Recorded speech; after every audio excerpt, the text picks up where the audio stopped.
बच्चे कैसे काम कर रहे हैं बहुत सुंदर तरीके से। हमारा स्टेज थोड़ा सा रेडी हो गया है। वो हमारी वॉलंटियर बैठी हुई है इंदु जी।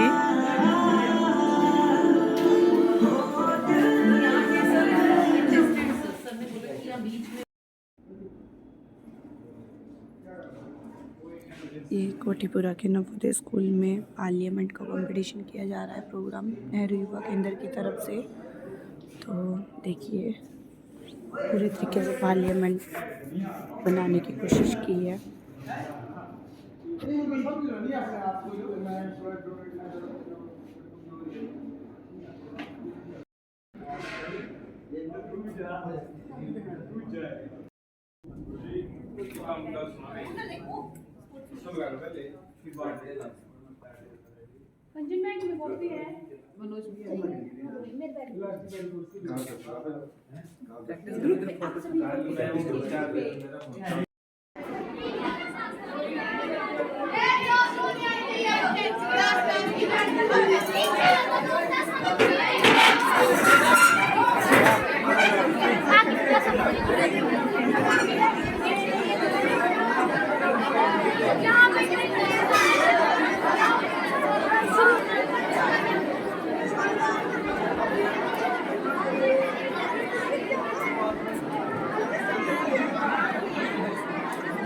From JNV Kothipura as Minister of Home Affairs. Kumar Raman from GPGC Bilaspur as Sports Minister. Kumar Harish from GPGC Bilaspur as Education Minister. Kumar Tanmay from GNV Kothipura as Minister of Transport. Kumari Shivani from GPGC Bilaspur as Finance Minister. Kumari Saloni from GPGC Bilaspur as Leader of Opposition Party. Master Hariom Gupta from JNV Bilaspur as Deputy Leader of Opposition Party. Kumari Kanchan, Kumari Neha, Kumari Palak, Kumar Rohit Thakur as members of Opposition Parties.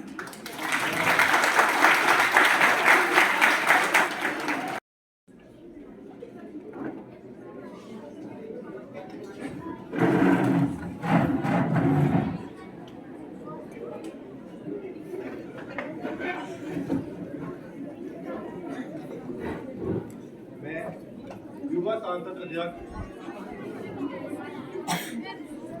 आज की शीतकालीन बैठक में आप सभी का स्वागत करता हूँ। कार्य कर रहे हैं। हमने हमारी सरकार द्वारा प्रधानमंत्री उज्ज्वल योजना के तहत हमने आर्थिक रूप से कमजोर गृहिणी के लिए जो है फ्री गैस सिलेंडर की सुविधा जो है उपलब्ध करवाई है। बेटी बचाओ बेटी पढ़ाओ योजना के तहत हमने स्कूली शिक्षा में भी बदलाव करते हुए स्कूली बच्चों में मुफ्त किताबें और शिक्षा जो है प्रदान करने की योजनाएं जो है बनाई है। माननीय अध्यक्ष महोदय, मैं आपको बताना चाहता हूँ कि जिस देश की जब महिलाएं समृद्ध होती है तो देश समृद्ध होता है। जब देश समृद्ध होता है तो विकास की गति में बढ़ावा होता है, विकास की गति मिलती है। माननीय अध्यक्ष महोदय, मैं आपको बताना चाहता हूं कि पिछले 9 वर्षों के करीब हमने 25 करोड़ से अधिक। मान लीजिए ठीक है आपने सशक्तिकरण के लिए योजना चलाई है, लेकिन आज भी हमें क्यों वो चीजें दिखने को मिल रही हैं कि महिलाओं के साथ छेड़छाड़, घरेलू हिंसा जैसे जो मामले हमारे सामने आ रहे हैं। आपने एक बात और कही कि हमने प्रधानमंत्री उज्ज्वल योजना चलाई है जिसमें जो कमजोर गृहिणियां थी, जो गरीब गृहिणियां हैं, उनके लिए इन्होंने फ्री गैस की व्यवस्था की है। एक बार तो आपने फ्री गैस की व्यवस्था कर दी, लेकिन आज अगर हम देखें तो गैस का जो दाम है वो आसमान को छू रहा है। प्रधानमंत्री जी ने राम मंदिर की बात करी। राम मंदिर की बात मैं बता दूं, 12,000 गरीबी लोगों के आवास स्थान को हटाकर इन्होंने वहां पे सड़क बनाई। शांत रहे, संसद की गरिमा को बनाए रखे।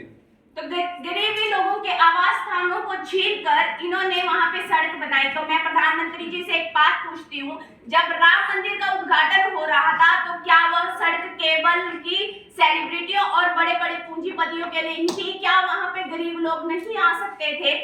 आपको मैं बात बता दूं, प्रधानमंत्री जी ने एक बात कही कि हमने 25 करोड़ लोगों को गरीबी रेखा से हटाया। ये 27 करोड़ लोगों को इन्होंने गरीबी रेखा में फिर से धकेल दिया है। एक बात और है, प्रधानमंत्री जी ने एक बात कही कि भारत एक महाशक्ति के रूप में उभरेगा। महाशक्ति के रूप में तब उभरेगा जब हमारा भारत एकजुट होगा। हमारा सवाल पूछा गया है तो इस सवाल का जवाब तो हम आपको देंगे, परंतु कुछ योजनाओं से मैं आपको अवगत करवाना चाहता हूं। शिक्षा के क्षेत्र में अगर देखा जाए तो बेटी बचाओ बेटी पढ़ाओ योजना, सुकन्या समृद्धि योजना, प्रगति छात्रवृत्ति, स्नातकोत्तर छात्रवृत्ति एवं समग्र शिक्षा योजना के तहत आज भारत का प्रत्येक बच्चा शिक्षा ग्रहण कर रहा है। हर जगह मानो नशा करता हुआ युवा देखना एक आम सी बात हो गई है। आज हालात ये हैं कि प्रदेश में हर साल, जी हाँ हर साल हजारों युवा, मेरे हजारों युवा साथी नशे के कारण अपना जान गंवा रहे हैं। और सरकार कुछ करने के बजाय सिर्फ और सिर्फ हाथ पर हाथ रखे हुए देखते आती है। महोदय, सरकार एक तरफ युवाओं को रोजगार देने की बात कर रही है, प्रदेश को विकास के मार्ग पर ले जाने की बात कर रही है, मगर धरातल पर आकर तो देखिए महोदय, सच्चाई कुछ और है।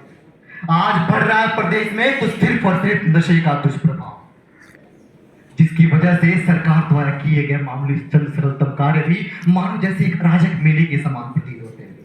आज के समय सिर्फ एक लापरवाही नहीं है, अपितु मैं तो ये कहूंगा सरकार की लापरवाही का एक प्रत्यक्ष प्रमाण है। आज मंत्री जी, क्या आपको नहीं लगता, जरा सोचिएगा कि क्या आपको नहीं लगता कि नैतिकता के प्रभाव में आकर माननीय प्रधानमंत्री जी को अपने पद से इस्तीफा दे देना चाहिए? आज अब गांवों के मन में एक डर सा बैठ गया कि कहीं मेरा बच्चा घर से बाहर निकलते ही नशे की दलदल में ना फंसा जाए। ऐसे में बच्चों का घर से निकलना मानो प्रयास कर रही है, मगर आंकड़े बताते हैं कि सच्चाई कुछ और। आत्मनिर्भर बन सके और अपना जीवन अच्छे से व्यतीत कर सके।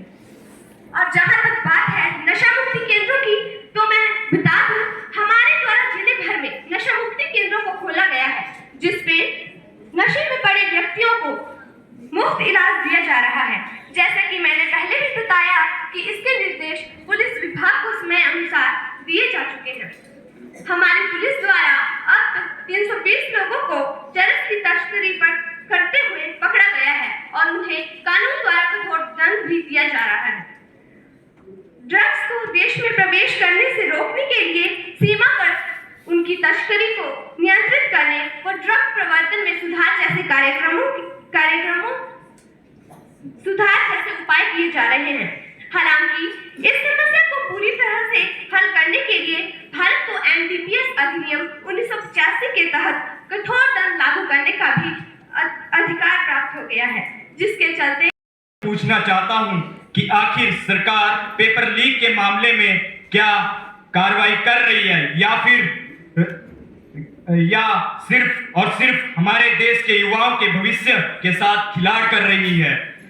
एक तरफ तो हम भारत को नया राष्ट्र बनाने की बात करते हैं, लेकिन ये दुर्भाग्य ही कहेंगे कि हम अपने देश से सही से परीक्षा भी नहीं करवा पाते। मैं आपके माध्यम से माननीय शिक्षा मंत्री जी से प्रश्न पूछना चाहता हूं कि क्या सच में सरकार कुछ कर रही है या झूठे वादे कर रही है। अगर ऐसा ही चलता रहा तो हमारे देश के युवाओं का क्या होगा, इस देश के भविष्य का क्या होगा। मंत्री जी जवाब दीजिए, विपक्ष जवाब चाहता है। किया जाता है